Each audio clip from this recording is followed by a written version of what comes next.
A few moments later. Halo guys, Assalamualaikum warahmatullahi wabarakatuh. Perkenalkan, nama aku Nikita Ainun, aku dari jurusan Teknologi Informasi, Prodi D4 Teknologi Rekayasa Perangkat Lunak, kelas 1D TRPR. Jadi, di video kali ini aku akan menjelaskan apa sih itu Internet Database dan bagaimana contoh pengimplementasian Internet Database. Yang mau tahu lanjut, stay tune ya guys. Langsung saja ke materi ya. Yang pertama, aku akan menjelaskan apa sih Internet Database. Jadi, Internet Database itu adalah sistem basis data yang dapat diakses melalui jaringan internet. Biasanya digunakan untuk menyimpan, mengelola, dan menyediakan data secara online. Baik digunakan aplikasi, mobile, web, maupun sistem informasi berbasis cloud. Selanjutnya, aku akan menjelaskan apa sih fungsi Internet Database. Yang pertama, database itu berfungsi menyimpan data secara terpusat dan dapat diakses dari mana saja. Yang kedua, mendukung aplikasi berbasis web dan cloud. Yang ketiga, memungkinkan kolaborasi data secara real-time. Yang keempat, menyediakan keamanan dan kontrol data pengguna. Selanjutnya ada komponen utama. Yang pertama ada Database Management System atau DBMS, yaitu merupakan perangkat lunak pengelola database yang misalnya itu MySQL, PostgreSQL, dan Mongo Database. Yang kedua ada server penyimpanan yang merupakan fisik atau cloud, misalnya AWS, RDS, Google Cloud SQL. Yang ketiga ada web server atau API yang merupakan interface yang menangani permintaan pengguna. Yang keempat ada klien yang merupakan pengguna melalui aplikasi web, mobile, ataupun API.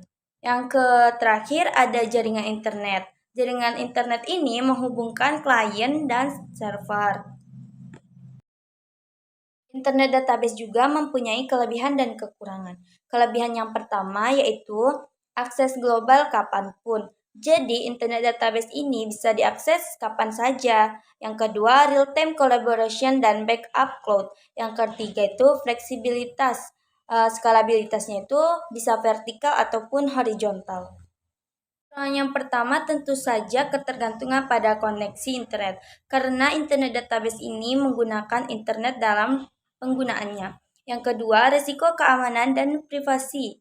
Di sini tuh butuh enkripsi dan kontrol akses.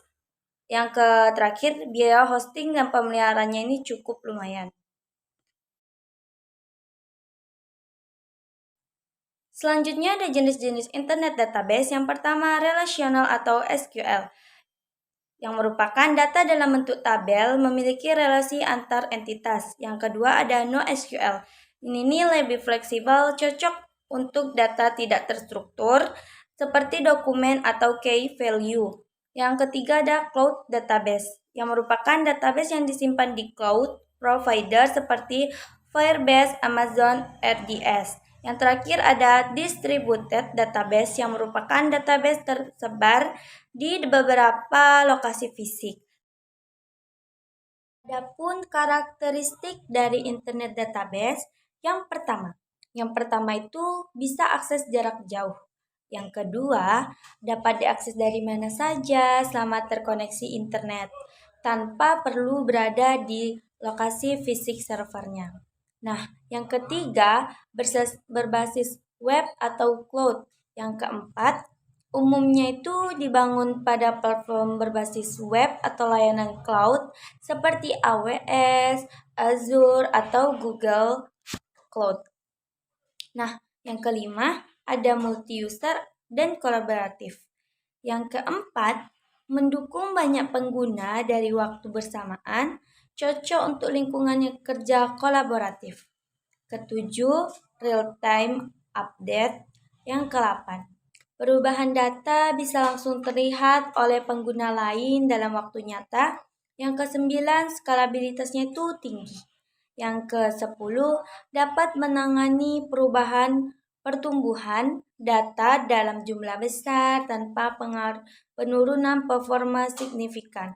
Yang ke-11, keamanan dan enkripsi data. Ke-12, umumnya itu dilengkapi dengan sistem keamanan seperti autentifikasi, firewall, dan enkripsi untuk melindungi data.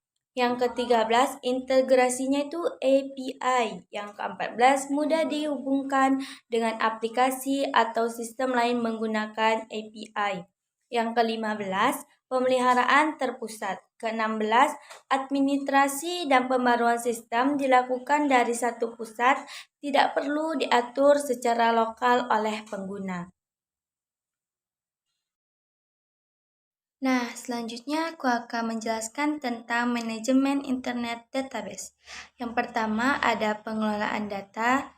Jadi pengelolaan data ini merupakan proses mengelola data dalam database, termasuk penginputan, pengeditan, dan penghapusan data. Selanjutnya ada pengamanan data, yaitu proses melindungi data dari hak akses yang tidak sah dan kehilangan data. Selanjutnya ada optimasi kinerja, yaitu proses meningkatkan kinerja database untuk meningkatkan kecepatan dan efisiensi. Selanjutnya ada backup dan recovery, yaitu proses membuat salinan data dan mengembalikan data jika terjadi kehilangan data. Selanjutnya ada teknologi internet. Yang pertama, cloud computing. Cloud computing ini merupakan teknologi yang memungkinkan pengguna untuk menggunakan sumber daya komputasi secara online. Yang kedua, ada NoSQL. Jadi, NoSQL ini merupakan teknologi database yang dirancang untuk menangani data besar dan trafik yang tinggi. Selanjutnya ada API. API ini merupakan Application Programming Interface, yaitu teknologi yang memungkinkan pengguna untuk mengakses data dan fungsi dalam database melalui antarmuka pemrograman. Selanjutnya ada Big Data. Big Data merupakan teknologi yang memungkinkan pengguna untuk mengelola dan menganalisis data besar. Selanjutnya ada keamanan internet database. Yang pertama, autentifikasi. Autentifikasi ini merupakan proses verifikasi identitas pengguna untuk mengakses database. Selanjutnya, otorisasi. Otorisasi ini merupakan proses memberikan hak akses kepada pengguna untuk mengakses data. Yang selanjutnya ada enkripsi. Enkripsi ini mengubah data menjadi kode yang tidak dapat dibaca oleh orang lain. Selanjutnya ada firewall, yaitu sistem keamanan yang melindungi database dari serangan cyber.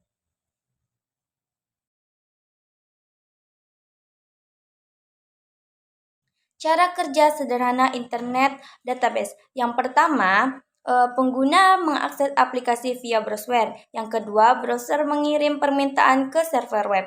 Ketiga, server web akan memproses permintaan lalu berkomunikasi dengan database. Yang keempat, database mengirim data kembali ke web server. Yang terakhir itu, web server menampilkan hasil ke pengguna.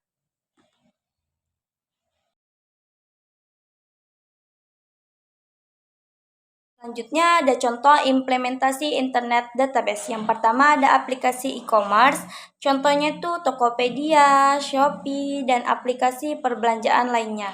Aplikasi e-commerce ini menyimpan data produk, pengguna, transaksi, keranjang belanja, dan ulasan pengguna.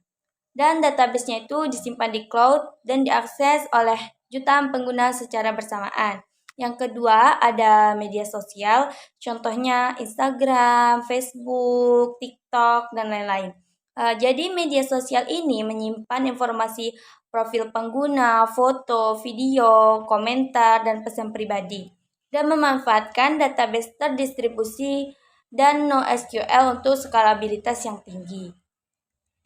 Yang ketiga ini sistem akademik universitas, contohnya ada di Politeknik Negeri Padang yaitu Asia.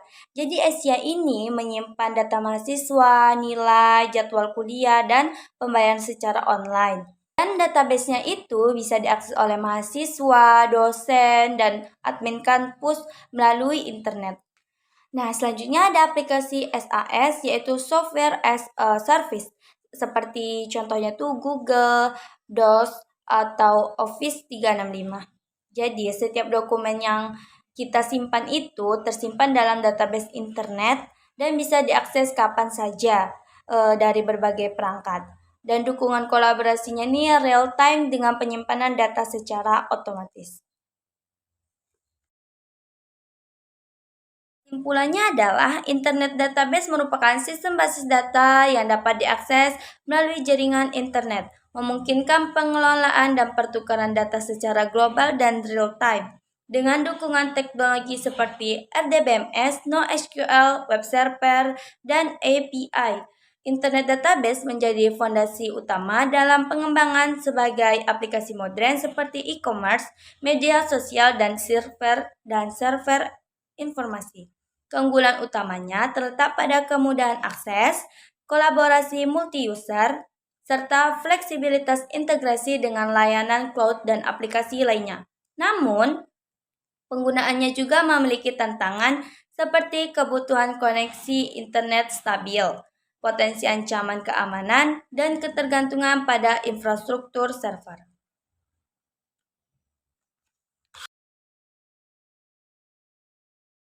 Nah, berikut ini adalah referensi yang saya gunakan untuk membuat slide-slide presentasi yang saya sampaikan tadi.